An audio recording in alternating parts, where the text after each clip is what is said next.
yay, man. All out of options, nothing to choose. I pissed out on Netflix, I'm sick of the news. I'd sign up to Sky, but I don't wanna pay. I've been on furlough since May. Never go and listen to a cockney attitude. Ooh, breaking away. Got to find a better way. I'd rather watch Auf Wiedersehen again and listen to what these old men have to say. Hello, and welcome back to Auf Wiedersehen Again Podcast, and this is episode number 24.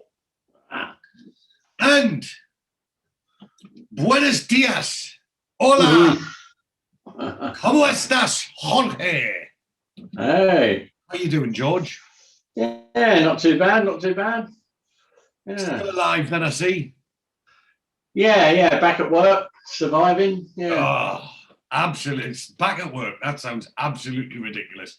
Well, it is me, your genial host, Mr. Andy Sledge, and my co-host and man with a dodgy looking collar at the moment, but we'll not worry about that.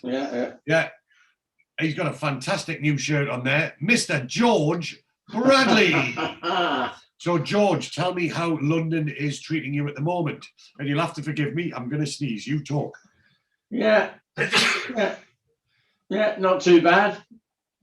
Yeah. I was, as I told you earlier, I was at a rather fantastic wake on Friday night, and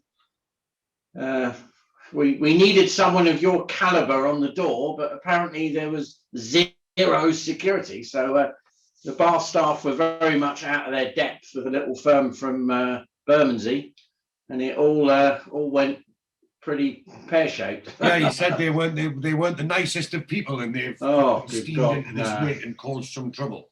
Yeah, put one person in hospital from behind the bar, and smashed up the governor a bit. He's all right. I've seen him today. He's a bit bruised, but he's a big guy. He's about your size, but they got him on the floor and pretty much kicked the crap out of him. You know. How many were there?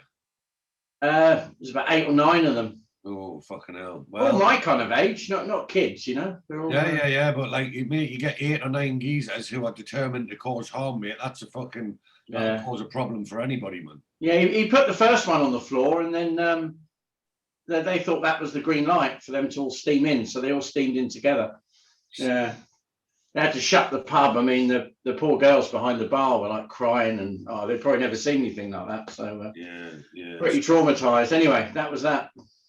So you went to a funeral and it all kicked off. That doesn't sound tremendously good. As you can hear from me, got a bit bunged up, and doctor has given me some antibiotics. I've got a bit of a throat infection going on, so I have been housebound with the lurgy for the last few days. Oh. So I have very, very, very little to report. Bit of a boring week really. My kid didn't come over this weekend, so it was all on me lonesome. So I didn't really do much at all. So, however, this weekend it is my kid's 18th birthday, and I am off to Newcastle to the place of my origins. So I will be very, very, very happy to make my way north on Friday. How are you getting there? You driving, are you? Yeah, going to drive up. Yeah. Well, so Tim is me, my girlfriend, and my nipper, and she's going to be back for like Sunday night for her nipper. So we're going to leave Friday morning, come back Sunday, and get back for about tea time on Sunday. So we're going to go out for like a big meal on Saturday night for my kid's birthday. And there's like my mate and his kids are coming, and so it's going to be all good. So very much looking forward to that. Yeah. However, we have a few shout outs to go. So some good and some not so good. So let's start with a good one. First of all, I'd like a big shout out to a chap by the name of Lee Blakely. So Lee Blakely sent us in a fantastic bit of trivia, and Lee pointed out that the underpants that Oz wears were apparently a rag that Kevin Whately used to use to clean his car with. Oh, nice. I don't know how much truth's involved in that, but I like to think that sounds pretty true to me. Well, they certainly look the part anyway. That's exactly. So big thanks to Lee Blakely for emailing in with that bit of trivia. We had underpant trivia. Underpant trivia, yes. We had a fantastic email in with a lot of trivia with regards to the status quo connections in one of the episodes from Malcolm McCallum. But the best thing that Malcolm said is Malcolm's a taxi driver, and at one point he had Bill Patterson, Ali Fraser in his taxi, and he said that doesn't matter what part he plays, he'll always be Ali Fraser. So big shout out to Malcolm McCallum, the transporter of our favourite Ali Fraser. Now we've got a. I wouldn't go as far as to say it's a bit bad, but I was a bit disappointed today with some of the feedback we received on Twitter. So today I posted up our latest giveaway competition. And obviously, you know, the bottom line is, right, this podcast, it's free content. We don't charge any money for it. And we don't make any money out of it either. It's not like we're Joe Rogan and we're getting 100 million downloads a month. Yeah, that doesn't happen. Yeah. So, you know, we don't make any money out of it. It's complete. We're doing this completely out of the goodness of our heart, completely selfless. And it's quite a lot of work. You know what I mean? This takes somewhere in the region of 8 to 10 hours per week for me to do. For me to watch the episode, for me to transcribe the episode, for us to record it, and then to edit it and upload it, etc., etc., etc. You know, it's 8 or 10 hours worth of work. That's you know, if that was a job, that's a quarter of me working week at work. And the prizes that we give away on our giveaway competition, it's all just a bit of a laugh. We're giving them away for free, provided by the fantastic Graham Teasdale. And so I posted up the thing, and obviously we make the joke of the fact that it's, you know, it's the original signed copy. And so I posted up, you know, this is an original signed copy on Twitter, and some fucking prick, called Ian, was like, I don't think that's a very good prize. I'm like, well, you haven't entered the fucking competition, mate. You know what I mean? How come you're whinging about a prize that you in a competition that you haven't even entered about a podcast that's completely free? You know what I mean? And we're doing for free and we don't make any money out of it.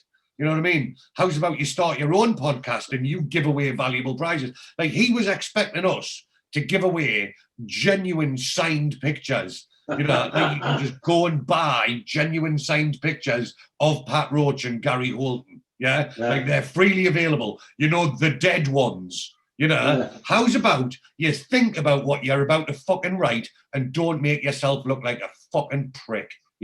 So, yes. I think your T-shirt sums it up very well.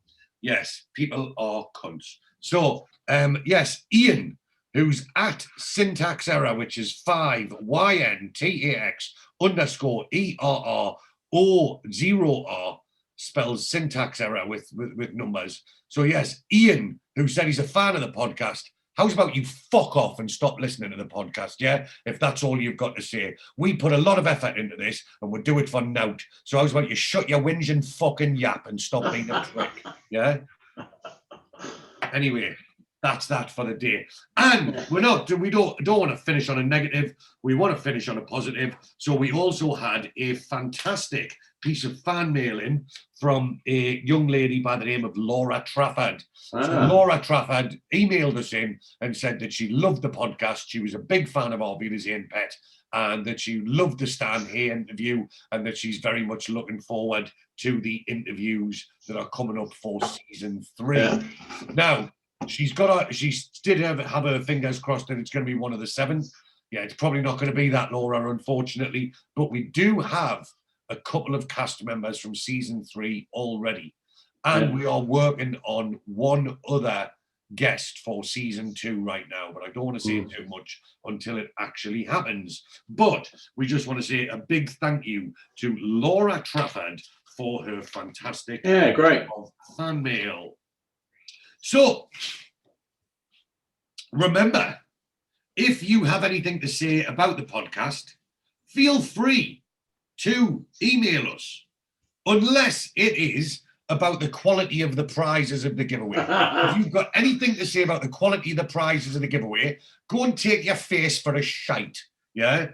So, but apart from that, if you want to just abuse me and George or give us any positive feedback or a lovely piece of fan mail like Laura, feel free to email us in on aufwiedersehenagain@gmail.com. That's aufwiedersehenagain@gmail.com. We do welcome you to follow us on social media. Our Instagram is Auf Wiedersehen Again Podcast. That's Instagram @Auf Wiedersehen Again Podcast. So do give us a follow. Please follow us on Twitter @Auf Again. That's Twitter @Auf Again.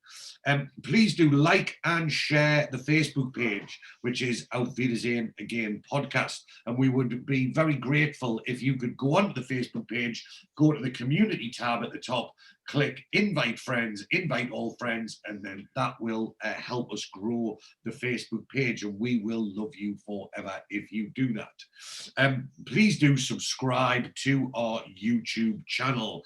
So go onto YouTube, search Auf Wiedersehen Again Podcast, subscribe to the channel and click the bell, which will alert you to any new episodes. But as always, if mine and George's gorgeous faces are not to your liking, which you'd be stupid not to, but if they are, or you just fancy listening in the car, we are available on all good podcast platforms, Spotify, iTunes, and Google Breaker, and many, many more. And remember, our new episodes are released every Friday at 10 a.m.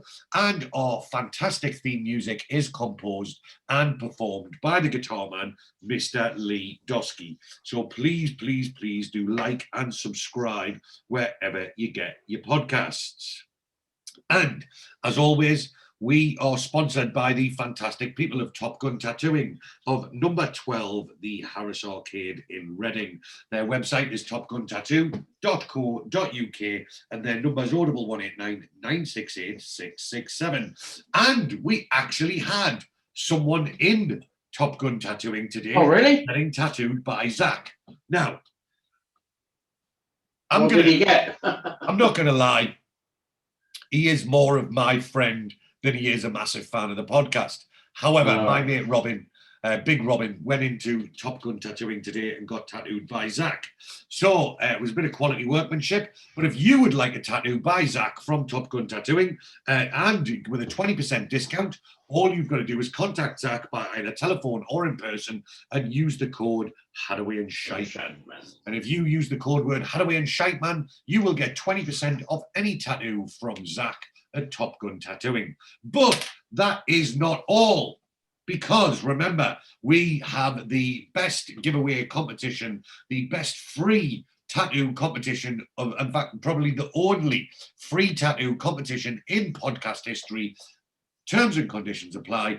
If you go into Top Gun Tattooing and get yourself a Neville and Lottie tattoo, you will get that for free.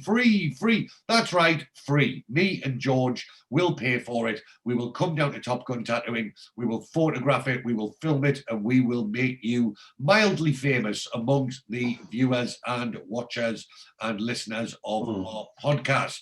So yes, free Neville and Lottie tattoo for every single listener. So that is all of the boring stuff out of the way.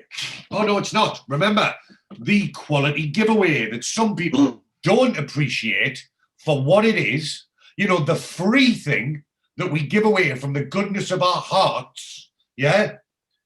This current giveaway is the original signed copy of the Magnificent Seven in Dusseldorf. It's not a copy, is it? Is it? Oh, yeah, it's a copy, yeah. Yeah, it's not an original. Fucking hell, George, come on. I'm not giving away. I'm joking. All right. Yeah, exactly. It's not a fucking copy, is it? Yeah, so anyway, if you, well, put it this way. I know someone that's definitely not going to be winning this fucking picture, yeah? But if you or anybody else would like to win this picture, what you need to do is you need to follow us on social media. And there are posts on there, Facebook, Instagram, and Twitter. You need to follow us on the social media. You need to like the post. You need to tag 3 friends, and you need to share that post. So Facebook, share it to your timeline. Twitter, you need to retweet it, and on Instagram, you share it to your story and tag us in that story. And if you do that, for every 3 people that you tag, that will be 1 entry for this fantastic picture that we give away out the goodness of our hearts for absolutely no reward whatsoever, which is something that should be commended and definitely not looked down upon in any facet. I mean, what kind of absolute fucking shithouse that lives in his mother's basement with his fingers covered in Cheeto dust, masturbating to fucking animal porn, would fucking complain about a free fucking picture? What kind of fucking prick would do that, eh? No one, where you would think no one, but apparently someone. Anyway, so now that that's over, George, here we are. So this is episode 24 of the podcast, and this is relating to series 2, episode 11, Law and Disorder. And this was the final episode written by our fantastic guest, Mr. Stan A. Yeah. And there are some absolute cracking lines in it. Yeah, there certainly are. Cracking lines in it. Yeah, one of my favourite episodes. And in fact, I would go as far as to say one of my all-time favourite Oz lines. There's one of my all-time favourite Oz lines of the entire thing in this episode. Later. So the episode was first broadcast on the 2nd of May, 1986. There was a good cameo in here that we will talk about as and when he appears, and some good locations. Now, again, a lot of these locations are located around the Marbella area, and I know exactly where they are. Some of them are very, very close to the port of Marbella, and some of them are elsewhere, but I will point them out as and when we get to them. So the episode opens up in Ali's villa, and Ali is in good spirits by all accounts. So we see there's a car, was it a taxi, or was it just, pulls up, and in the car is Dennis and Christine and Neville and Brenda and Debbie the baby. And so Ali Fraser, have you seen the blazer he's wearing with like a badge? Yeah, with a badge. Yeah. In the pocket. And so he comes out of the villa and he says, "Hello, playmates." And Dennis says, "All right, Ali." And Neville says, "Hello, Mr. Fraser." And he says, "Oh, just call me Billy Butlin for the moment, eh?" Ha ha ha, making a. But you know that "Hello, playmates." Do you know whose line that was? Oh, who was it again? It was like Arthur Askey. That was it. Yeah. And so he's got a habit of laughing at his own jokes throughout this episode. And anyway, so Brenda says, "Very good of you to let us stay at your to let us have your villa for a few days, Mr. Fraser." He goes, "Oh, my pleasure, dear. I know just what it's like. These tourist hotels can be what these tourist hotels can be at this time of year, especially when you've got a young family." And Dennis is obviously clearly cynical of his motives, and he says, "Yes, and how expensive they can be with us lying around doing that." And Ali Fraser says, "Yeah, well, Dennis, he says, I did bring you out here to work, and if the welcome glare of publicity prevents that, well, a few economies are always welcome." So Christine, she gets a bit shirty, really. She says, "Well, perhaps we should pay for our own rooms, Mr. Fraser. We're not all on your payroll after all, are we?" He says, "Oh, no, come on. Let's stop chatting about this all day. Come on, I'll get Vicky to help you with the bags." Vicky! I'll get Vicky to help you with the bags. Not I'll help you with the bags. So he's going to get his girlfriend to come out and carry bags. And so we start to see the cracks appearing in the relationship. Yeah. I mean, we've already seen that Vicky was dangerously flirting with Wayne. Yeah. In a previous episode. But like I say, we start to see more cracks appearing between Ali and Vicky. So anyway, Brenda says, where will you be staying while we're in your villa, Mr. Fraser? And he says, I've taken a little suite over at the Marbella Club. And the Marbella Club is one of the slickest hotels in Marbella. Like a suite at the Marbella Club, you're probably looking a couple of grand a night. Jesus. Yeah, like it's definitely not cheap. You know what I mean? Yeah. And so Neville says, oh, isn't that where all the rich playboys hang out, golf course in every room and that? And he says, well, personally, Neville, I've always found it a wee bit overrated, but I thought that Vicky here could do with a break. And anyway, that's no point in hanging around, what with the swimming pool out of commission and the place looking like a building site. So he's basically slagging his own gaff off, going, I can't stay here, but it's all right for you to stay here. You know what I mean? And Christine says, oh, yes, it must have been terrible for you. And Brenda says, still, it will be nice and quiet for the band. And Vicky comes out and she goes, hello, Vicky Pet. And she goes, all right, Brenda, Christine. And Christine remarks upon her outfit. She says, that looks lovely. She goes, you like it? I just got it at that Italian boutique down in the port. It's organic silk, whatever that means. And Ali Fraser, he says, it means the worms were free range. And has another laugh at his own joke. He says, anyway, Vicky, I think you should take the girls in for a drink while I have a word with the boys. It's not about time you took that frock off.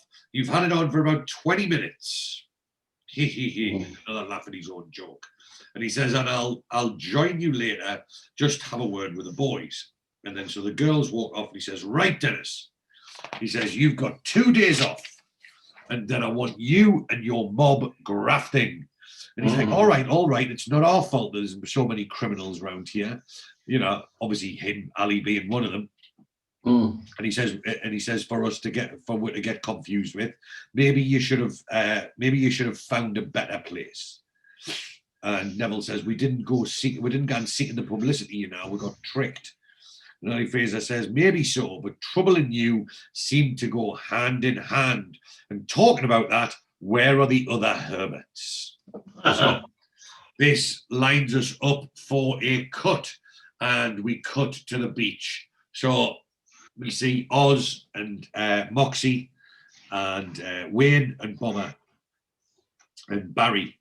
They all head onto the beach and they're walking in between some sunbeds. And George, I don't know if you noticed, but there were some delectable young ladies lying. Oh, yeah. In flagrante, as the guy from last week would say. So yes, there were some very pretty topless young ladies sitting on the sun loungers.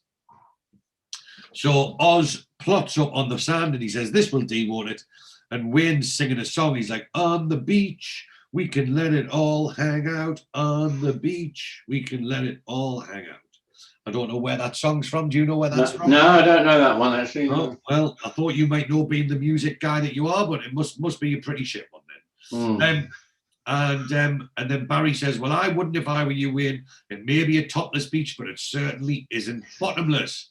And Bomber says, aye, the local coppers have probably got a special bare bum patrol. Big Alsatians trained to kill at the first sign of something round and white. And then Oz, never satisfied. I mean, have you seen it? Like, Oz is wearing his leather jacket. He like walks onto the beach in his boots and his leather jacket. Just like absolutely, certainly not dressed for the occasion. And he says, Christ almighty, sand, bloody Germans everywhere, having to listen to him spout these bullshit about some tart, might as well be back in Dusseldorf. And Bomber says, don't you start mourning, Oz. You must have dreamt of days like this when you were in the hut. And then he says something, and I've played it back a few times, and I can't remember. I can't work out what he's saying. But then he finishes his sentence, and he says, "No mistake." And I says, "Aye, well, we're not being paid the one way, eh? And it means it's still Fraser's time, isn't it? He should be forking out for this." And Wayne sticks up for him. He says, "Hold on." He says, "I think he's been quite generous under the circumstances, Oz." He says, I mean, we could have all been shipped back to Blighty, couldn't we? It's like what they said in, and Barry said, it's like what they said in Guantanamera. So Barry's trying to learn Spanish continually. Yeah. He thinks he's, acclimatized himself very well. He says, it's like what they say in Guantanamera, isn't it? Es un hombre sincero. He's a sincere man, isn't he? And Oz is like, sincero hombre, mi arse. He gets with Utia under false pretenses. He's got with grafting under false pretenses. And now he's got with living under false pretenses. And Bomber's like, how do you reckon that there, Oz? And he says, well, look, the Spanish outbill think we're illegal workers, right? Because the British press think we're just illegal altogether. So now we're having to pretend to be tourists. And Wayne's like, and what's wrong with that then? He says, what's wrong with that? What's wrong with that? London is the tourist, as you notice, if you had half a brain, usually gone round with quite a bit of dough. Whereas we, by and large, we have by and large gone humpty because of Fraser. Stopping what's happened that way. And Barry says, you don't need money to enjoy yourself here, Oz. I mean, look around you. Natural beauty and bloody sea and sand. And most interesting culture to absorb. And Oz just says, put your head in a plastic bag, son. Barry says, all I'm trying to say is that the best things in life are free. Mm-hmm. At that point, Wayne sees two girls next to them. Yeah. Again, topless. Bangers out. And Wayne agrees and he says, you're not wrong there, Barry. Cop a load of this lot. And Oz says, anyone fancy a kickabout? And Bomber says, if you kicks it in their direction. Barry says, I don't want to deprive you of your moment of pleasure, but I have to remind you that we English are banned from football in Europe, if you remember. And Oz laughs and he kicks sand all over Barry. And he says, right, Howie. So that was obviously when the must have been after was it the Heysel disaster that got us banned from yeah. So it was so that was during the time that English clubs were not welcome to play football in Europe because of hooliganism and various other things. So Moxie is obviously conspicuous by his absence on the beach.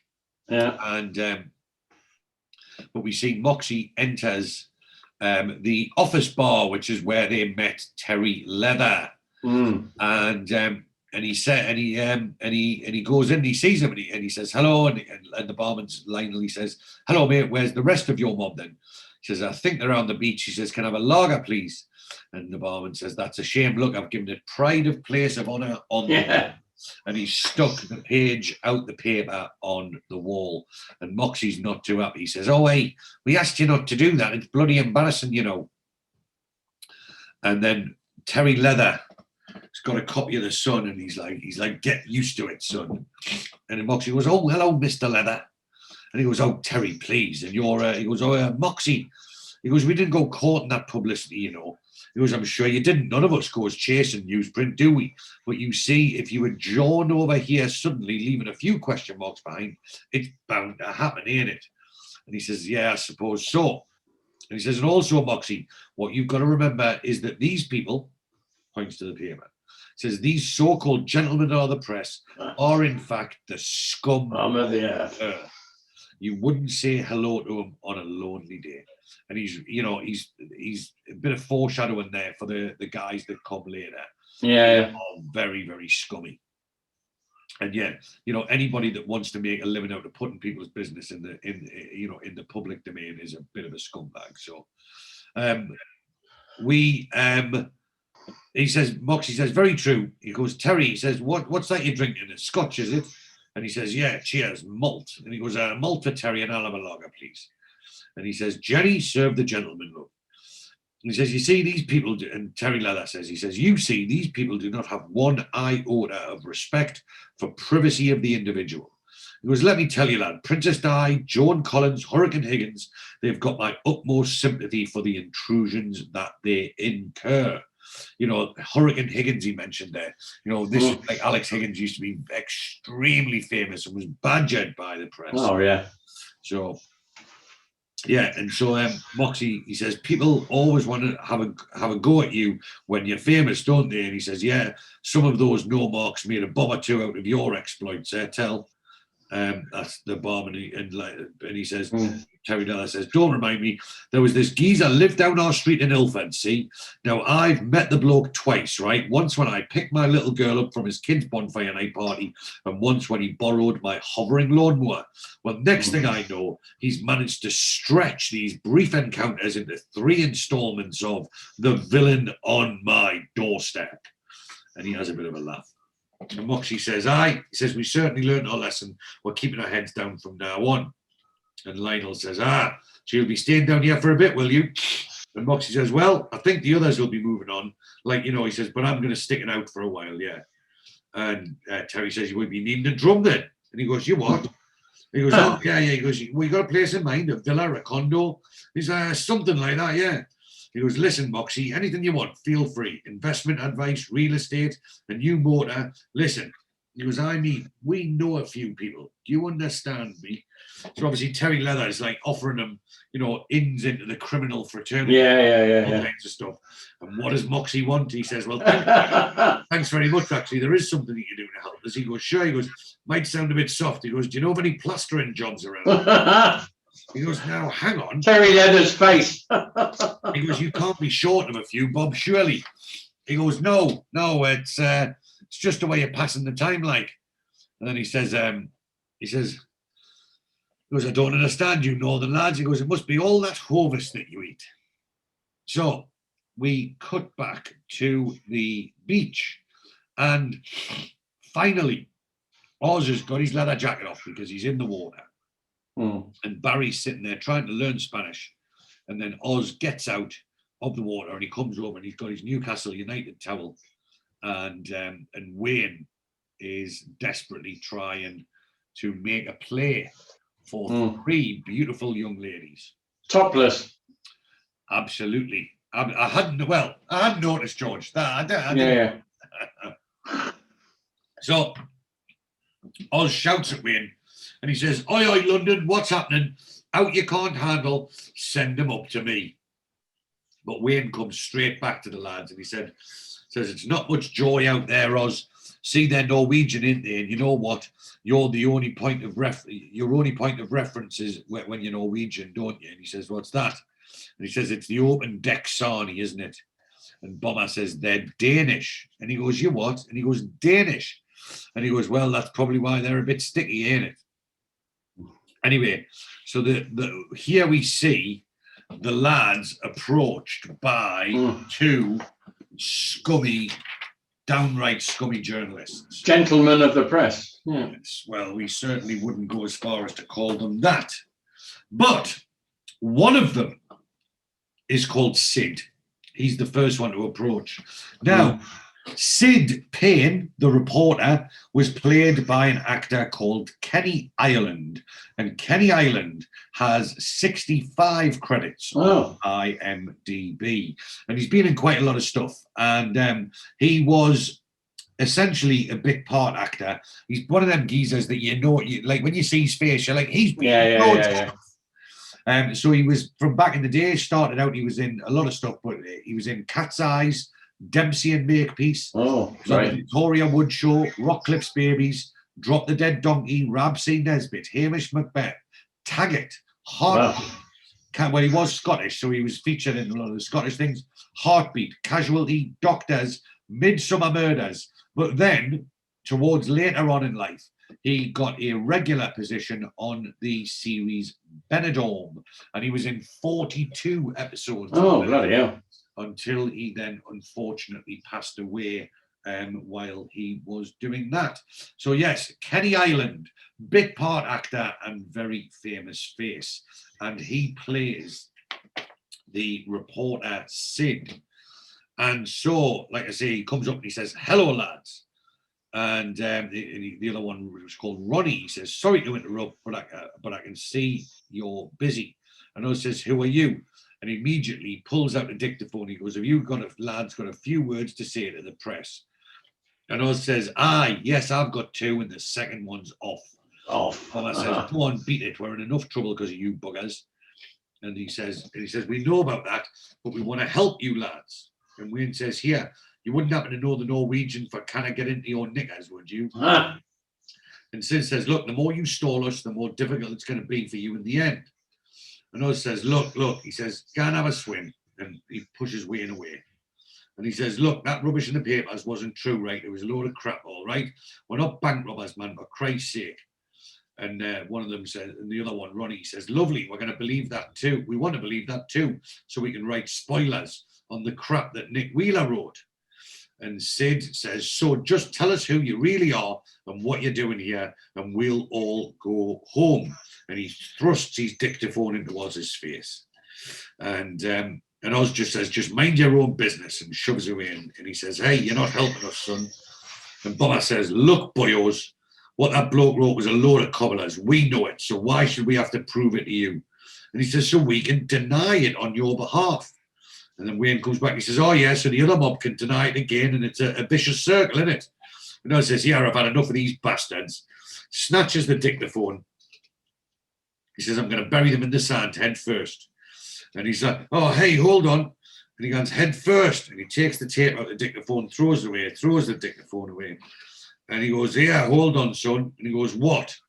And he goes, we can always head back to England and write you up as Holiday and Scroungers off from the Dole queue. And Oz says, can you? And he tries to, becomes intimidating. And obviously Bomber then, stands up. And he says, it's all right. It's probably taken a day or two to realise it's all in your own. And then he turns around and he sees Bomber and he's like, and he goes, come on, Ronnie. And Bomber says, remind me not to buy the English papers when I get home. So there's already a new pack of reporters on their case from the last one. These ones, at least, the last one was kind enough to buy them a drink. These ones are just your face scum. So Moxie comes back and he says, who are they? And Wayne says, more bloody journalists, aren't they? With a nice lilo under his arm. and Oz, I think he says shite hawks. Shite hawks more like it. And Moxie says, what do they want? He goes, and Bomber says, well, apparently we've still got to clear our names in that great public court known as the press. And Wayne says, you know what? I think we should set the record straight and just tell them why we're here. And Oz says, yeah, but if we do that, man, the job gan's doing the crapper, doesn't it? And then and he hands Moxie a beer, and Moxie says, cheers. And he goes, and besides, I've already told Terry Leather, we really are the Sheffield payroll guards. And he goes, you've done what? He goes, well, I thought it would be a good idea, to play along with it. Help us get established round here. And Bomber says, you're the only one that's staying, Mox. It won't help us when we try to get back into Britain. And Wayne says, if we get back to Britain, he goes, these geezers ain't exactly noted for their tolerance when wind-ups are concerned, Mox. And Mox says, yeah, well, he asked us to join us down the bar, for a bevy and a sing-song. And Oz collapses forward into the sand. Moxie's digging them into an even deeper hole. And so we cut to the fantastic Marbella Club. Yeah. And Ali has pulled up outside with Vicky in the car. And he starts giving Vicky a lecture straight away. He says, right now, Vicky, this is Marbella's poshest gaff. So don't speak until you're spoken to, and then just nod, okay? And she goes, sometimes I think you're ashamed to be seen with me, Ali Fraser. He goes, no, not ashamed, Vicky, but frequently embarrassed. Mm-hmm. And she's like, why? What have I done?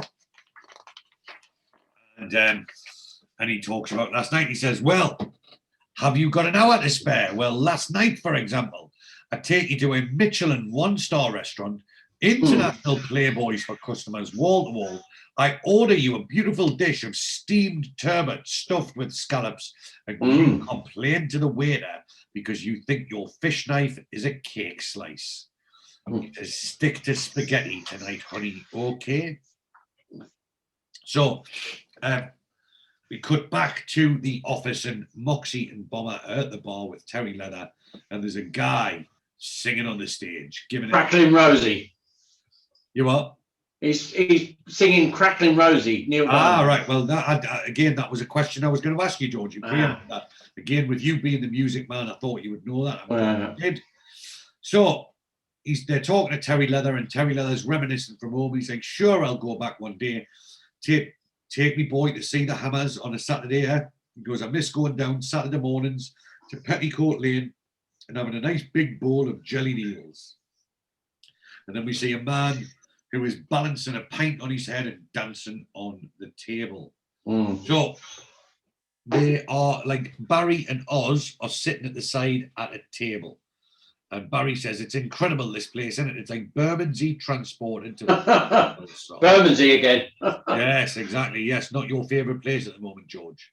Yeah. And Oz says, he goes, I was standing at the bar there before getting the berries, and a bloke comes up and says, tooled up on your last job, were you, Geordie? And I say, oh, I had 2 trowels and a spirit level. And Oz laughs at his own joke, but he notices that Barry doesn't. And he goes, aye, he never laughed at it either. And Barry just says they're desperate people. And he goes, you can say that again. And he goes, look at them. He goes, look at these here. And he points to a group of women. He says, you can just tell by looking at some of them that they've spent the best part of their married life behind an ironing board in some poxy tower block. You know, husband in and out the nick all the time, just manages to keep everything together with a promise of one big last job. And then it'll be off skiing, the sunshine, champagne, you know, all of that. And then it comes off and they get here. And what do they do? Recreate all the squalor wanting to piss off from in the first place. And Barry's like, what a futile existence, eh? No need to work, no real way of enjoying themselves except from getting pissed and maudlin about London. And Oz says, fish out the water, man, isn't it? And he says, I wonder what their kids do for schooling. And he says, God knows. And Barry says, perhaps their dads teach them. And then this is a real funny line what Oz says. He says, you can imagine that, can't you? All right now, son, here's the question. If your dad and your Uncle Terry and your Uncle Arthur pick up an armoured car for £500,000 in the Mile End Road, how much does that leave them with each? And you can use your fingers.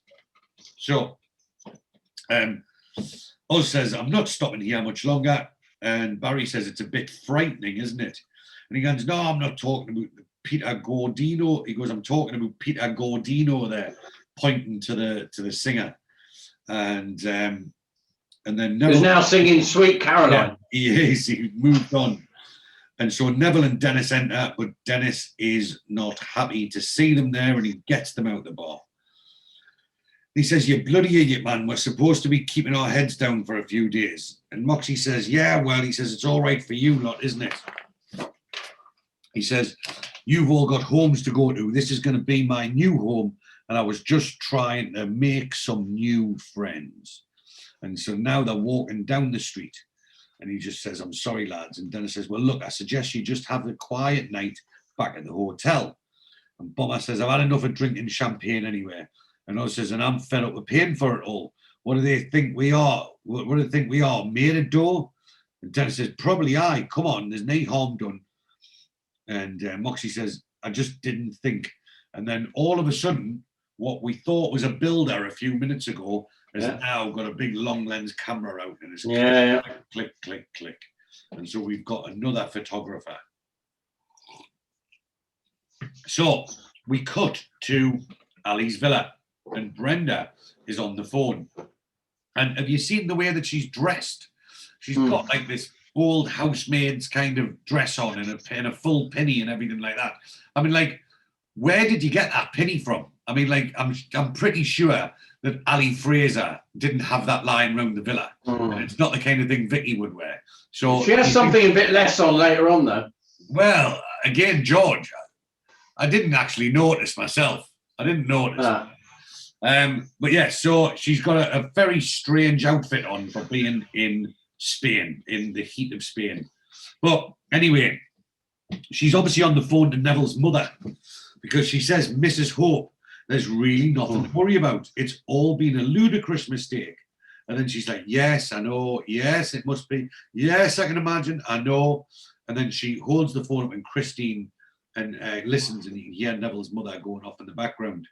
And she's like, well, and then anyway, Christine saves the day because she imitates the crying baby. And she's like, mummy, mummy. And Brenda's well happy. She says, oh, look, there's Debbie. I'll have to go. She goes, no, don't worry, nothing serious. I'll have to dash. Bye. And Christine says, Neville's mother, like, you should have been a detective, Christine. And she says, and apparently she said, Spain's no place for a child of that age.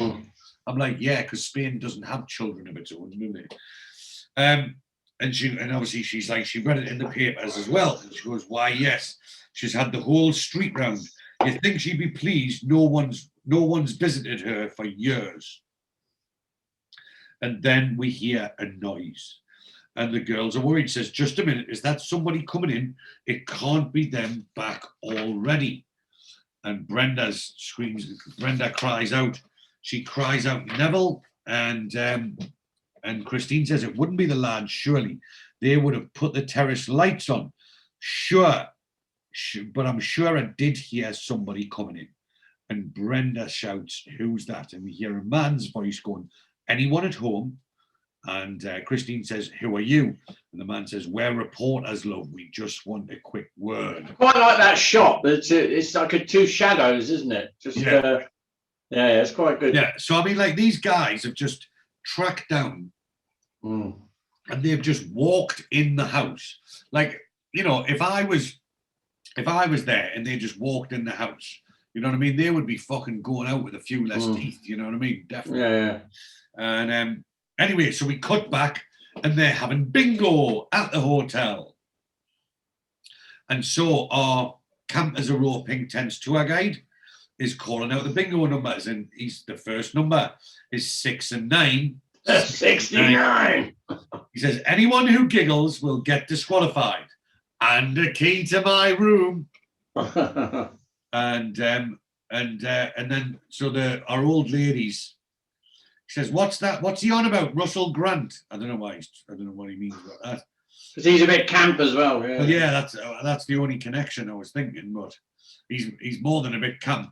There's my friend, guy I know used to live over the road from me. He lives in Wraysbury, near in between like Windsor and Staines. And he's like obviously super gay with his husband and that. I mean, like nobody who does horoscopes for a living is going to be straight on. Yeah. Anyway, and so the old lady says, I'll tell you when you get a bit older. She goes, I'm well doing here. And then he goes, 4 and 8, 48. And the old lady says, can't you think of anything to go with that, Russell? He goes, I can think of it, pet. I just don't dare say it. And the lads enter the bar and Oz says, 5 and 5 here, Peppy, when you've got a minute, like. Yeah, he has another name for the bar. Aye, well, that's what I was going to say. So, in Germany, Adolf is now Peppy. Yes. It used to be Adolf, and now it's Peppy.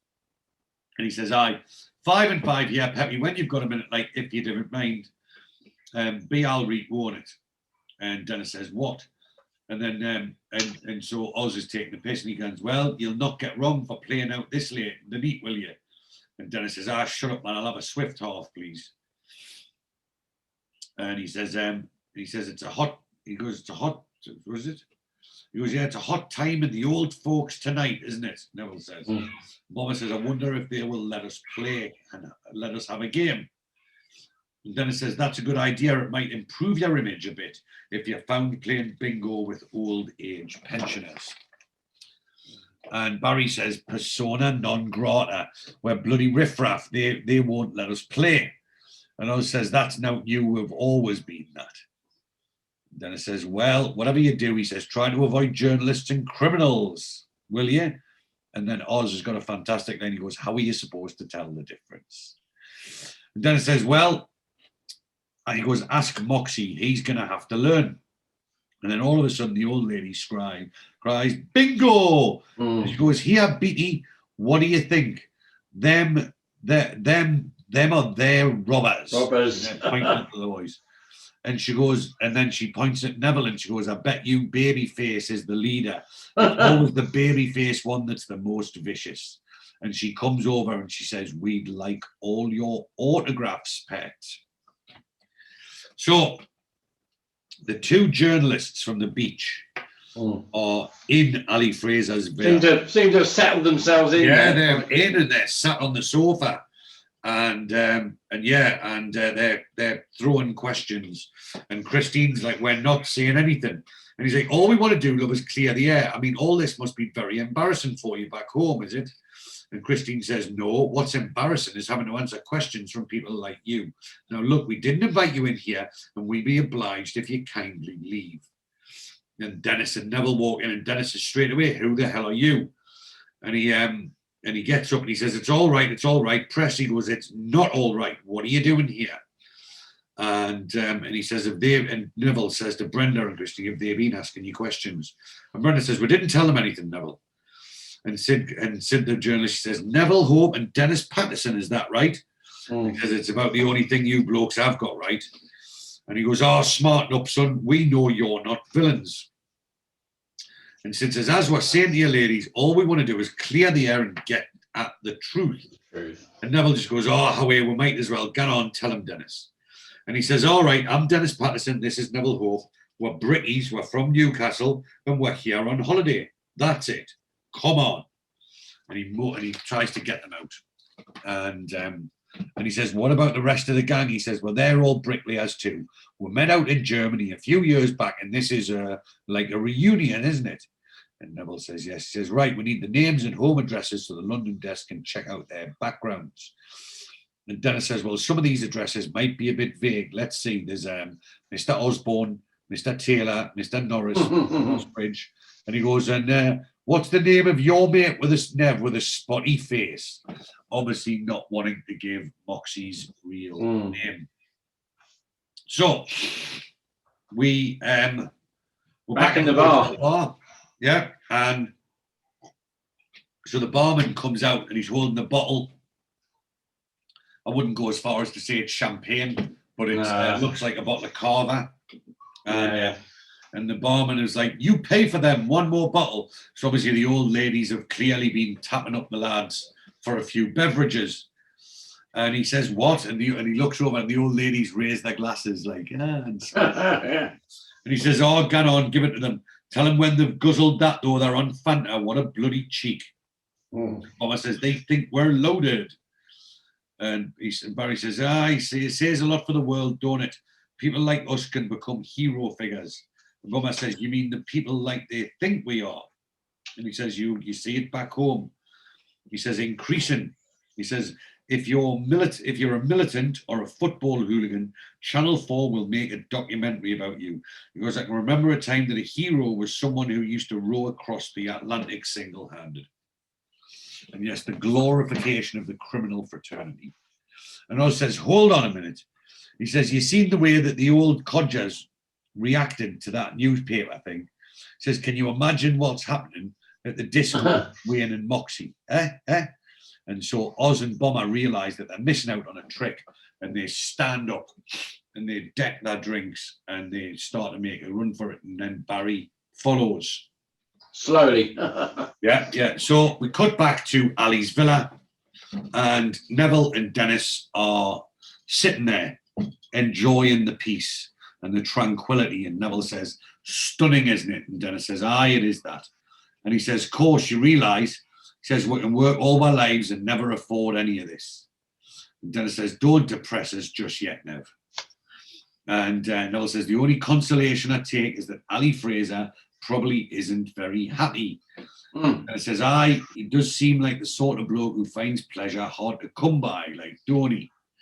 But then the irony of that situation is we cut, and Ali Fraser is in bed with the beautiful Vicky in the suite in the Marbella Club Hotel.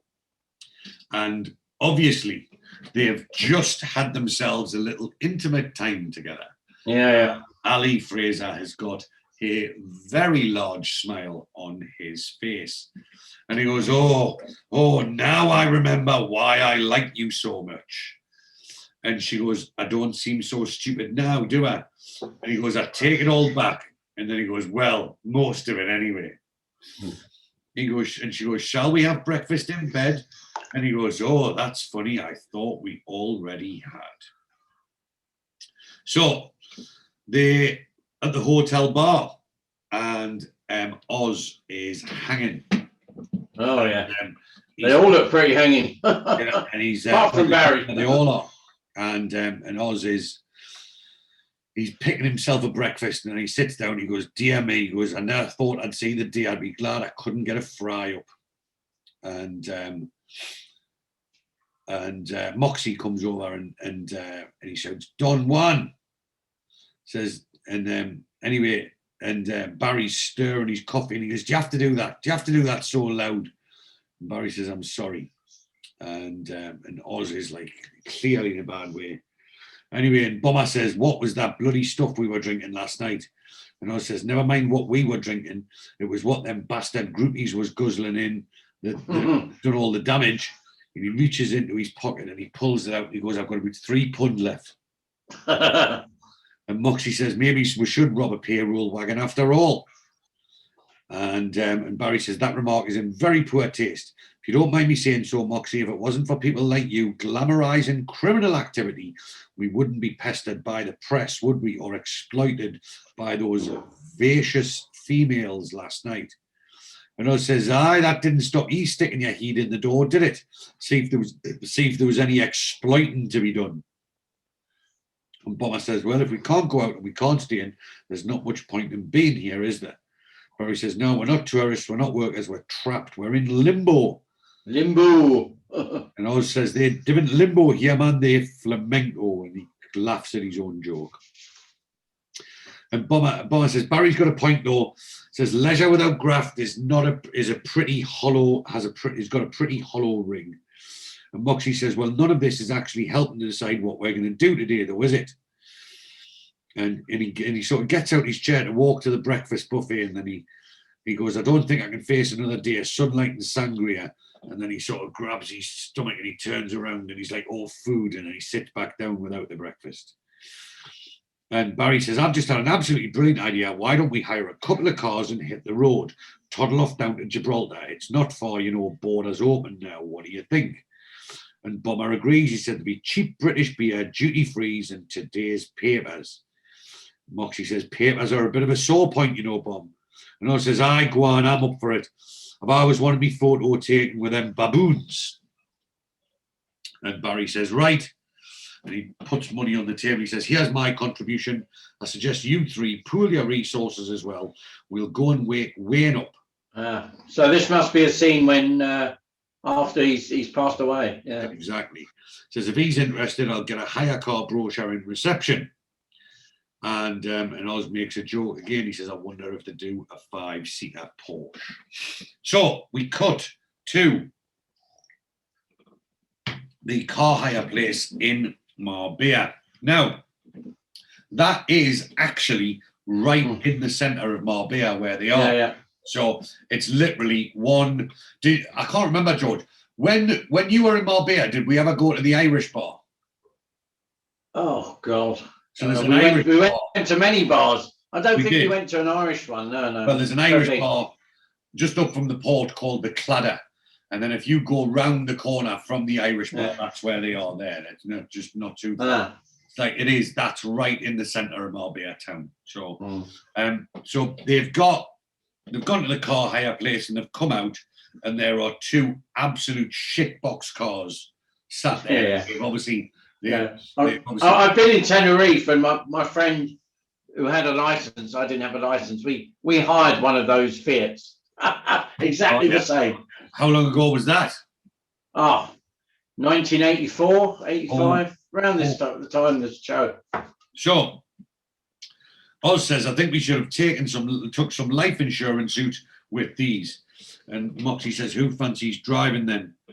And Wayne says, "You don't drive these, son, you pedal them." Anyway, Barry's very keen, and Barry says, "Does anybody mind if I take the wheel?" And Oz says, no, and he's like, "Busting, because I've always wanted a motor on the continent ever since I bumped into Pat Moss in Halfords."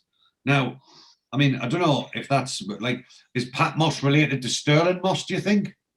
I don't know Pat Moss, but I mean, I know Halfords. That was a big car sort of DIY shop in the 80s. But no, they're still around, mate. Oh, are they? Oh, right. Yeah, there's still plenty of Halfords around. Anyway, so Bomber says, I'll do the trip down as I'll be too pissed to drive coming back. And he says, hold on, Moxie, hold on. You get in with Barry. He says, that way we'll keep all the boring bastards in one car. Moxie says, oh, ta very much. And Bomber says, you lead on, Barry. And if we have any trouble, I'll flash me lights. And Wayne says, light. He says, we've only got one. One's got sellotape, yeah. Just wait a minute. And Moxie says, hey, just wait a minute. He goes, weren't you breathalyzed a couple of months back? And Barry says, yes, I was. He goes, but I have not yet been convicted.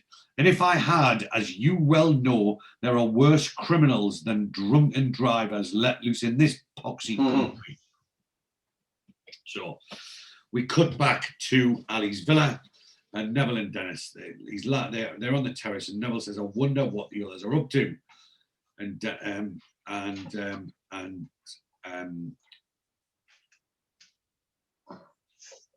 Dennis says, well, we haven't heard a thing. He says, a thing for nearly 18 hours. He says, so they must be actually keeping out of trouble. And Neville says, a new world record. And he laughs. And he says, do you fancy a ride into town later for a game of pool or something? And Neville goes, way aye. And then Brenda comes out and spoils that plan. He says, here you are, Neville, your daughter. And she would like a little bit of attention. And Christine says, don't bother to get up, Dennis. We'll find our own way out. And he goes, out? And she goes, yes, Brenda and I are going into town for lunch. And Brenda says, bye, pet. And Christine says, see you back in time for tea on the terrace. And Dennis sighs and he goes, I wonder what the others are up to. So we cut onto the road. And so Bomber is he's like, hello, bloody petrol gauge is reading low. He goes, that Spaniard said he'd filled her up. And Wayne says, likely story. And Oz says, here, just pull over and I'll have a piss. And oh, this is it. This is the line. This is one of my favourite lines, my favourite Oz lines ever. And he goes, here, just pull over and I'll have a piss in the tank. He goes, after what I was fucking last night, it'll be like rocket fuel. That's an absolutely fantastic line. And then Bomber says, he says, yeah, they're pulling over.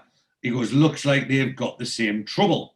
And so he follows the similar car and they pull into the Marbella Club Hotel. And Bomber says, here, Barry, what the bloody hell have you pulled in here for? And then he realizes it's not Barry, it's two women. And he says, oh, I'm sorry, ladies, I thought you were my mate, Barry. And he says, sorry, lads. He says, just too many of these little white buggers on the road. I mean, in those days in Spain, there was only two cars really you could hire. There was the Fiat, or there was a Suzuki Jeep. Oh, that was the only two available. Yeah. Oh, and you can get out you want. So you want to spend a bit more money, you get the Suzuki Jeep. You want to be a bit more flash. Oh, yeah. Right. Well, so Bomber is obviously the number of those cars on the road is very, very, as Bomber just said. Bomber's confirmed your story there, George. Yeah. Rental cars are all these little ones, and he says too many of these little white buggers on the road. And I says, well, never mind, we'll catch them up in Jib. And Wayne says, well, sod Gibraltar, mate. He says, I'm getting me rocks off here. And Bomber says, Bomber fancies a beer now too.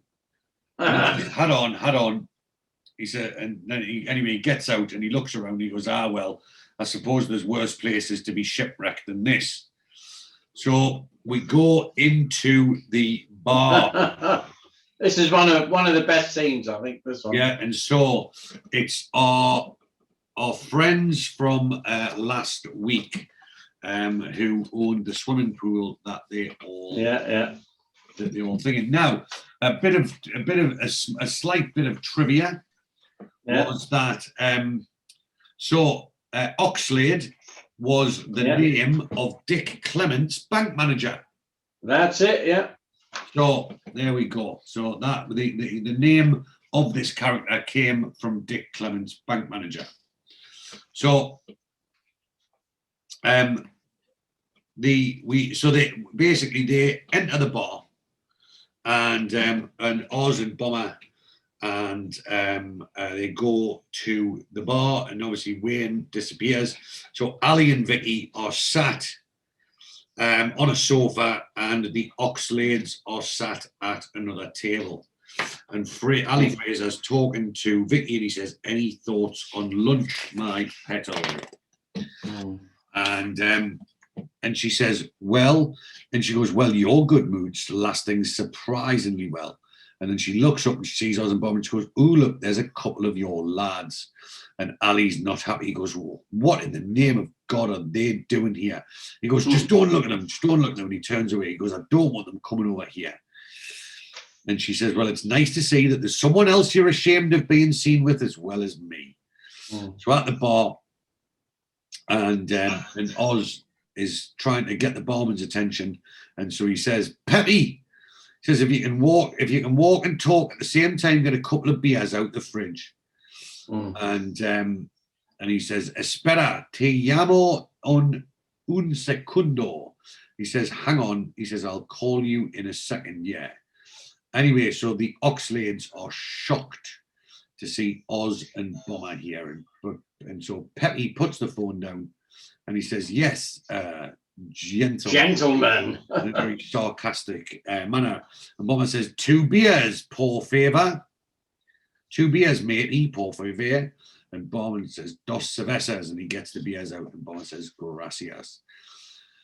And he says, "That's what he said." Anyway, so Pauline, she says, "How they've got the brass neck to come in here, I do not know."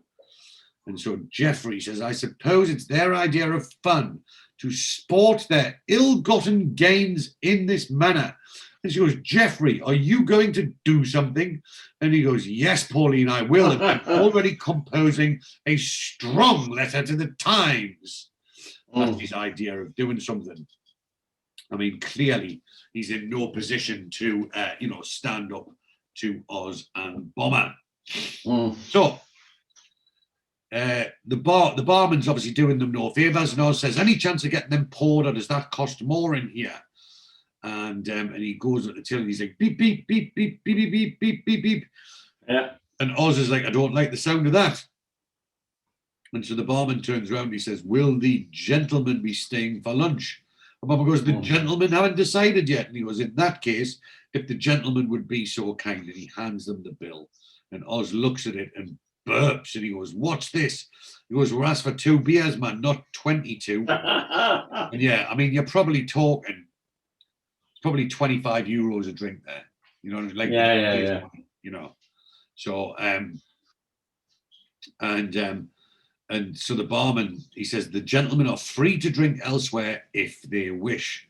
So Oz digs round in his pocket, and he turns around, and when he sees Ali Fraser and Vic, and he says, "Oh, there's Fraser."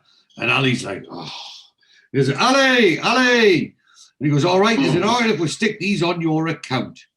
"You're a cunt." He goes, and what are you two tearaways doing here?" And Bomber says, "Acting like tourists, Mr. Fraser's, on your orders." He goes, "But we could do with a sublight if you don't mind." And he gets some money. He goes, "Well, just drink up and move out before my reputation in Marbella is ruined." And so Jeffrey confronts them. And he goes, "Let me guess." And Ali's like, "Oh no," he was planning another bank robbery, are we? And Oz, as diplomatic as ever, he's like, "Oh, I remember this prick." And he goes, "Oh, for Christ's," and Ali Fraser's like, "Oh, for Christ's sake." And he goes, "Now look here, you may enjoy immunity from arrest in this country, but you are not immune from our contempt as decent British citizens." And Bomber says, "Careful, boyo, you're way off the mark." He goes, "Oh, am I? And I suppose the newspaper report was too." And Oz, quite rightly, what I said last week, he goes, "I'm surprised at ye reading a rag like that. I usually keep that one wedged behind the pipe in the bog." And Bomber stands up and he says, "Yes, the matter's in the hands of our lawyers, see, and they'll be quite happy to take an action for slander as well." And obviously Jeffrey realizes that he's out of his depth here in the physicality of the situation. He says, I refuse to be intimidated by you. He goes, you may have wealth now, criminally acquired, of course, but that doesn't entitle you to strut around here, even if you were invited. And he's obviously talking about Ali there. And Oz says, oh, I've had enough of this. And Ali's like, it's all right, sir. They're just on the very point of leaving. And then Oz is like, I'm not going anywhere. I'm not going anywhere. I'm talking about I've had enough of this bastard, Colonel Blimp. He goes, look, you, just suppose we were bank robbers, right? At least war crime's honest. He goes, it's up front at the end of a barrel where we get war dough, whereas bastards like you, where do you get yours? On balance sheets or fiddling with income tax returns. And so Ali Fraser is attempting to sneak out with Vicky, and he says, I think we'll skip lunch, Vicky. And just as he's leaving, the barman stops and he goes, your friend by the pool, he has ordered champagne. Who's paying?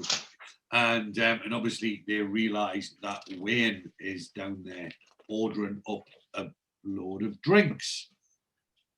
So we then cut to another part.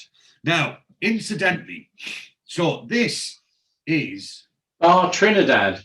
Well, yes, but basically Barry says that they stopped in a place called San Pedro. Now, in real life, in the geography, you've got Marbella, you've got San Pedro, and then you've got Gibraltar. So that would be the real life of where they're going. However, in this particular occasion, where they are is actually near the football stadium in Marbella. Yeah, it's the opposite direction to Gibraltar from where the car hire place was. So if you were to go from the car hire place to where they are, would involve you going, north, like northeast, like up the coast. Whereas to get to Gibraltar, you've got to go southwest. So yes, there is a little bit. If you know your Marbella geography, like I do, then it's a little bit out of whack there. But Barry's tremendously upset. Also has a man bag as well, doesn't he? He does. Anyway, and they're coming out and he goes, oh, hey, Barry, because it's not my fault the coffee in there was lousy. And he goes, you chose this bar, Moxie.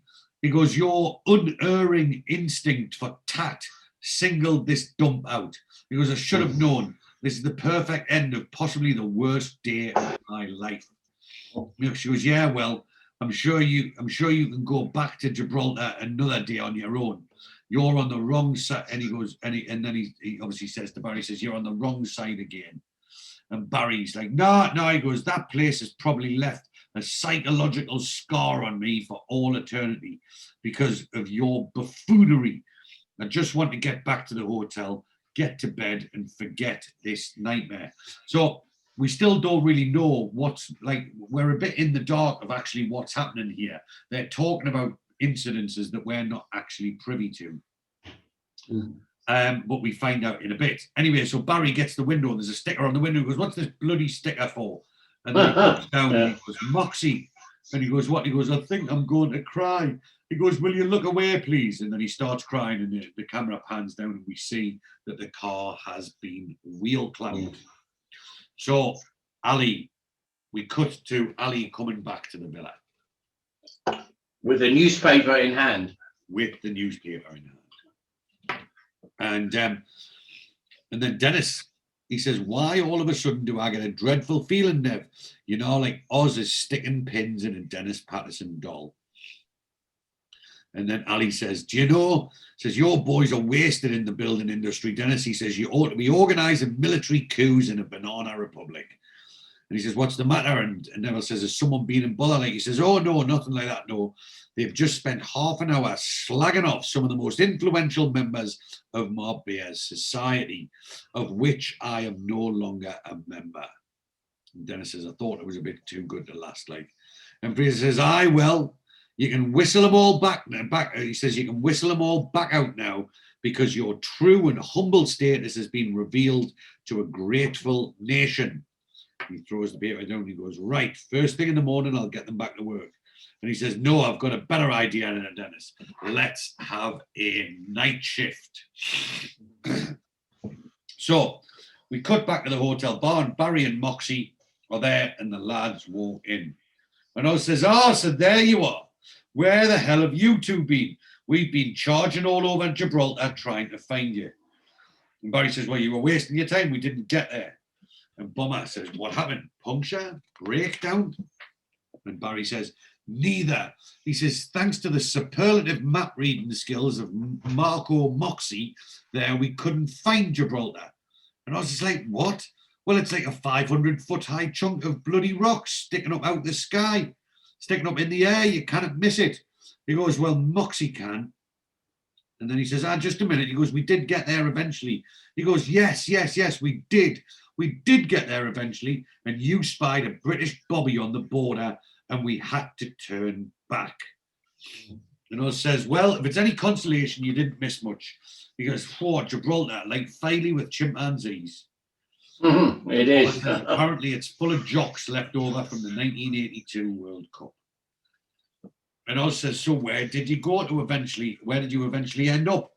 And Barry says, oh, yes, we stopped at a picturesque little dog hole called San Pedro, and we got wheel clamped. And Bar says, I didn't realize that they had, and I think he says the Denver shoe. He goes, realize they had the Denver shoe here. And Barry says, yes, they do have the wheel clamp in Spain, and it is known as the Catalan clog, a fact of which I was reliably informed by the educationally subnormal peasant who put it on our car. I just hope this catalogue of dejection will melt my Hazel's heart and bring her rushing to my side. And Oz says, anybody got enough dough for a round of beers? And Moxie says, the bar's closed. Carlos has got diarrhea. And he says, bloody hell. Anyway, Dennis enters. And he says, what's all this? No water cannon, no riot police. Finished for the day, have you? And Oz says, just wrap up, will you? We've had a right pisser of a day. And he says, well, I've got some more bad news for you. Ali Fraser wants you back at work at 7 o'clock sharp in the morning.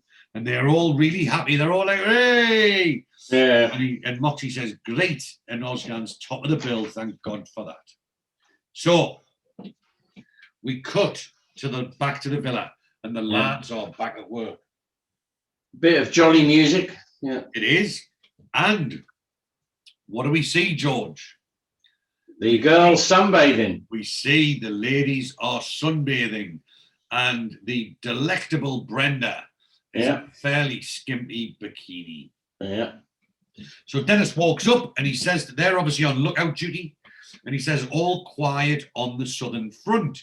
And Christine says, not that I'd recognize a Spanish Ministry of Labour official if I fell over one. And Brenda says, do the lads want a pot of tea, Dennis? I've got the kettle on. And he goes, I smash an eye. He goes, best looking can lad we've ever had. I think that's what he said. Obviously, that must be a word for a tea boy or something. And he says, and Christine says, hey, down boy. And she goes, do you want some cream on your bites? And he goes, no, I'll be all right. I better get back to work. See you later. Anyway, so he goes back and he says, your Brenda's fetching a brew out. And Neville says, Canny, what are the rest of you drinking like? And Dennis says, cease fetching. We're all one man. And then Bomber talks about the job. He says, what's Fraser having on the walls of this pool then, Dennis? And Dennis says, ceramic Andalusian tiles, apparently. And Barry makes a joke. He goes, from Habitazione, no doubt, and laughs at his own joke. And Moxie says, it's going to be like a bloody great bath, innit?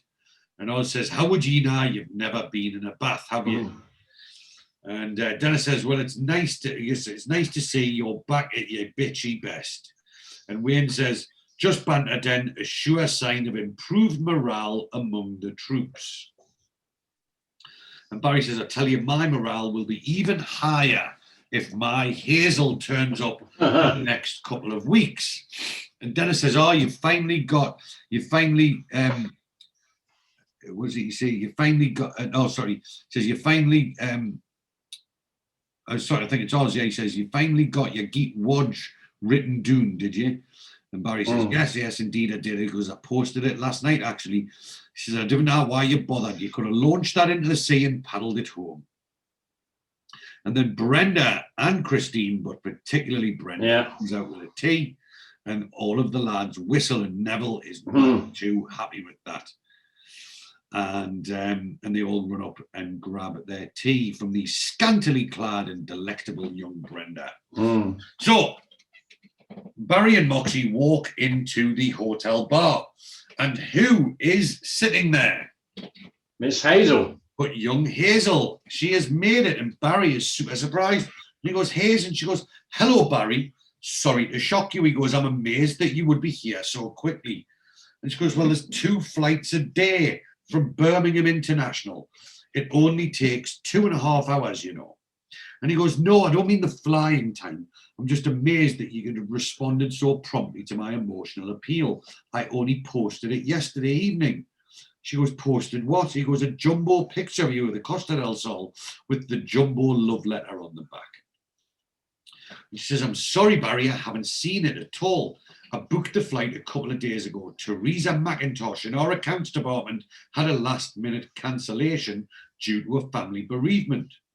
And he goes, oh, I'm sorry. And she goes, it was only an old uncle of hers that lived in Mexborough, but she felt she had to go. He goes, no, I'm not sorry that you didn't rush out here. She goes, I'm not sorry that you didn't rush out here in a fit of passion, rather than through Teresa McIntosh's misfortune. And she goes, well, I admit I was a bit curious about the newspaper story describing you all as payroll workers. And Hazel is, you can see, Hazel's very, very excited and go as far as to say turned on by the prospect of Barry being a payroll robber.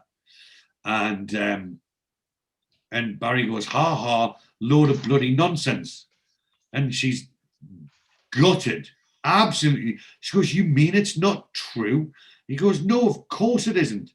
He goes, well, it's nice to see you anyway, Hazel. Would you like a drink? And instantly, her fucking mood changes. As soon as she finds out he's not a payroll robber, she is fucking... And she goes, no, thanks.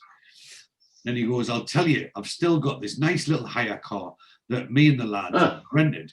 Do you fancy coming up into Sierra with me tonight and having dinner overlooking the sea? And she says, I think I'll have an early night tonight, Barry. I feel a bit jet lagged, and walks off. Oh, I mean, that 2.5 hour flight must make you jet lagged. Yeah. I mean, what a fucking bitch, you know. Come out here, you know, basically because she thinks that Barry's been gone from a builder to payroll robber, and as soon as she finds out that he's not this criminal that she thought he turned into, she just doesn't want to know. And she says, oh, by the way, and she walks back and she goes, oh, by the way, I'd give that car back if I were you. The summons has arrived for your drunken driving. And she walks off and he chases. He's like, here's, just a minute. So again, you know, she's treating Barry like an absolute idiot. And so we cut, and the lads are eating, and they are in Marbella Port. And it is right on the front. Do you remember there was the other bar on the front that used to be called, it was called the Albatross?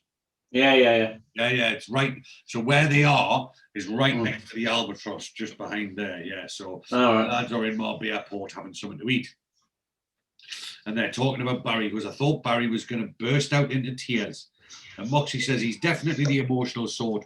He cried the other day when we got wheel clamped. And Wayne says, still, she has taken him to the bullfight, so I suppose the evening won't be a total disappointment. And Bomber quite rightly says, well, if a bird took me to a bullfight, I'd be seriously worried about her mental health. And then we have the photographer appear and he says, please, photographs. And Oz thinks he's a reporter and he says, Christ, not another one.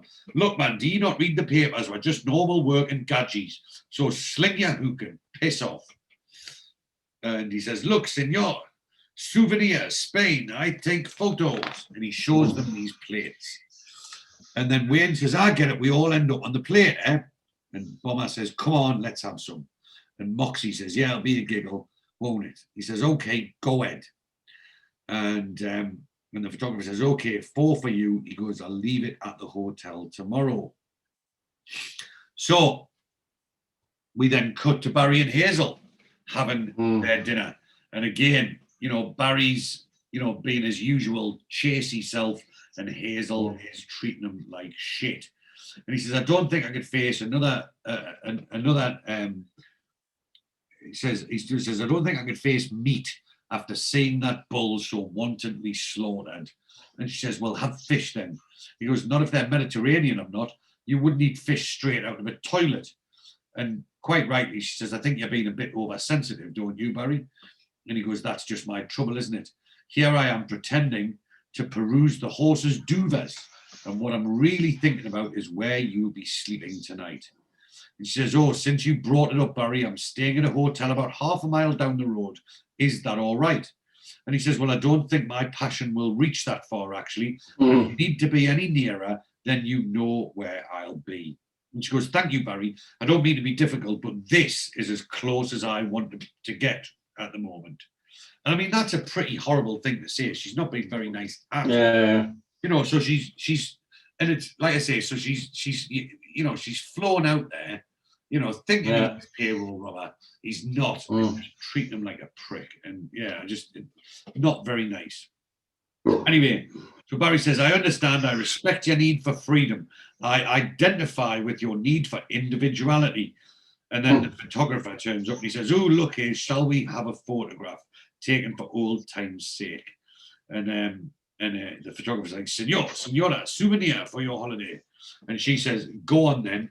And then again, she says, and Barry's moving forward, and she goes, I don't suppose you do separate sittings. And just mugs Barry off, like real badly. Absolutely fucking destroys him. So we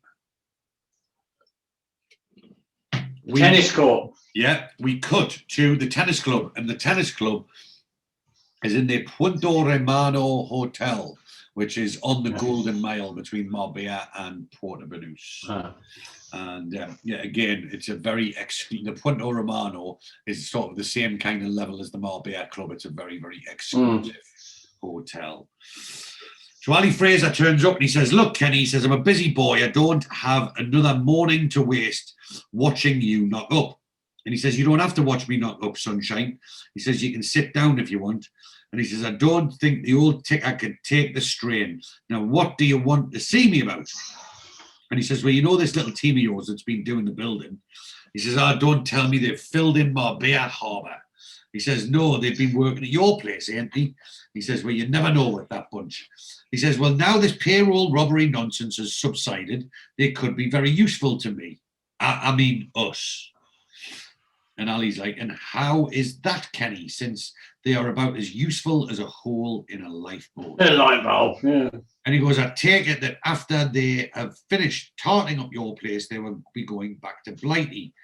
And he says, well, I doubt if they'll be very welcome, but yes. And he says, well, me and a few of the chaps have got certain things we'd like taken back to certain people in London. And Ali Fraser says, he says, now don't tell me, Kenny. He says, what things like keys to safety deposit boxes and that kind of thing? And Kenny says, well, I ain't saying nothing, Ali. He says, but the point is, now that they're in the clear, and more importantly, seen as the victims of the press smear, so the old Bill and the Customs and Excise won't be able to get the hump with them, will they? And Ali Fraser quite rightly points out, and he sees the point, he says, which makes them very useful couriers. And Kenny Ames says, as plain as day, son. And Ali says, and what's my cut, Kenny, if I pass them in your direction?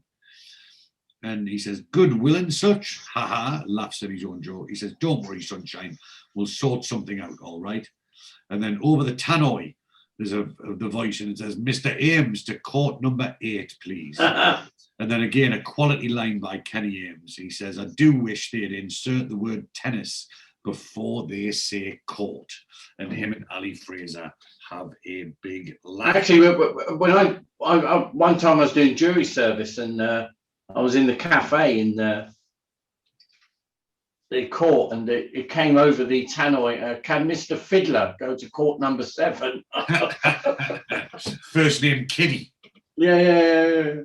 Anyway, so the lads are at the bar. The lads are in a bar, and they're discussing.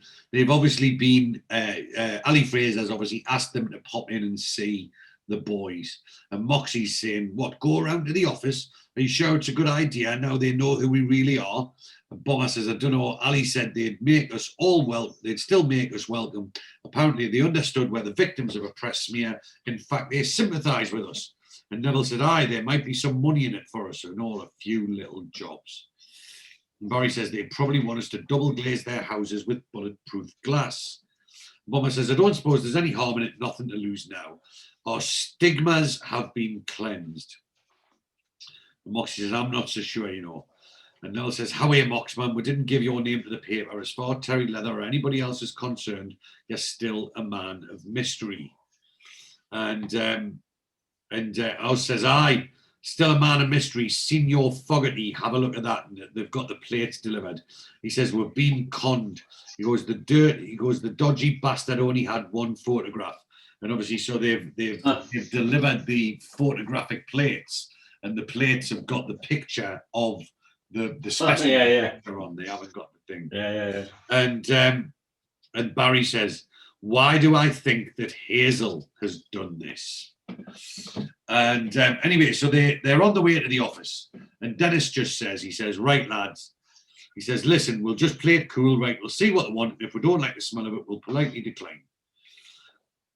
He says, "Okay." And then as they're just round the corner from the bar, they have a look up and they see someone on the roof with a long lens camera taking photos of them, and Oz loses his temper. He's like, "Oh, another bloody journalist." And so they all rush through the door and rush up the stairs, and the guy backs away, and Oz grabs his camera and hoys it over the side.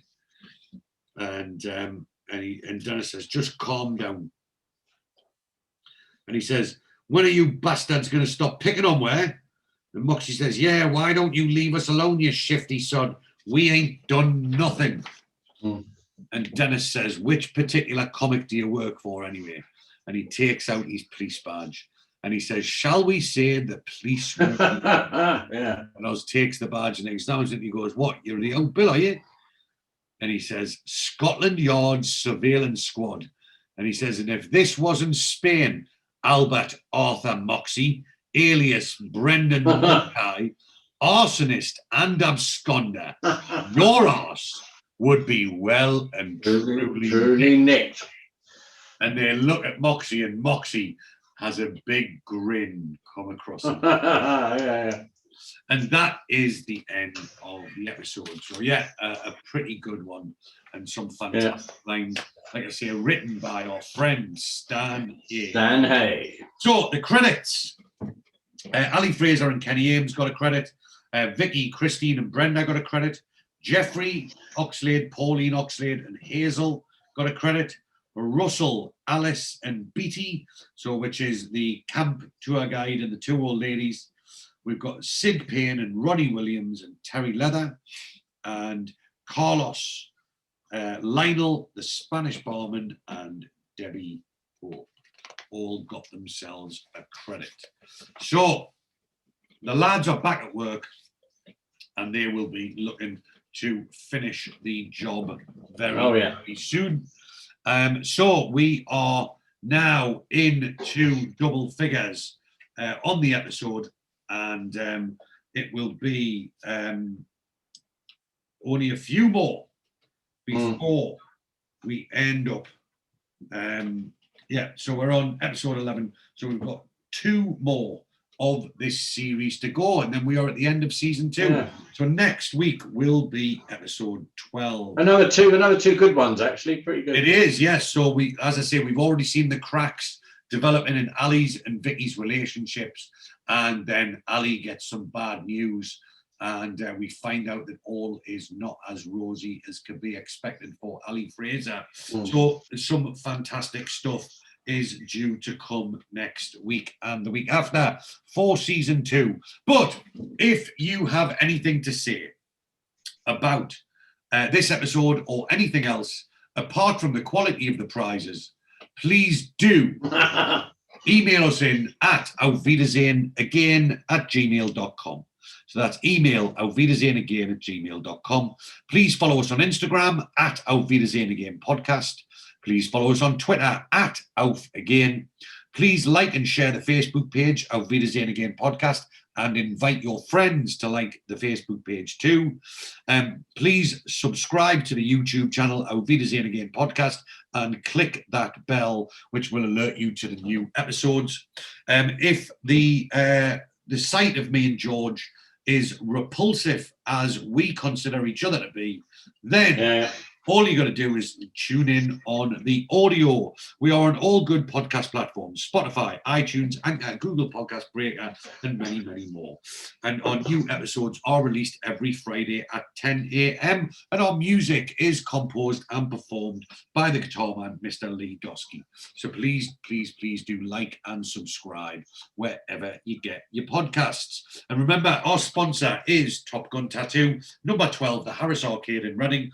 Their website, topguntattoo.co.uk, number 0189 968 667, and you get a 20% discount of any tattoo with the code word Hadaway Shiteman with Zach, and free Neville and Lottie tattoo for every single listener. And remember, our giveaway competition of this amazing free prize that you get for absolutely free. It's, well, you know, what more could anybody ask for? What more could any sane person ask for than a free prize of a genuine signed photograph copy of Magnificent Seven in Dusseldorf? And all you've got to do is go to the social media pages, like, share, and tag away, and you can be a winner. So that's it for this week, George. Yeah. What an absolutely fantastic episode. Thoroughly very good, And I'm very much looking forward to next week. Yeah, so am I. George, until next week, my friend. Adios. Adios. Hasta luego. And Auf Wiedersehen Pet. Oh, yeah, man. All out of options, nothing to choose. I fizzed out on Netflix, I'm sick of the news. I'd sign up to Sky.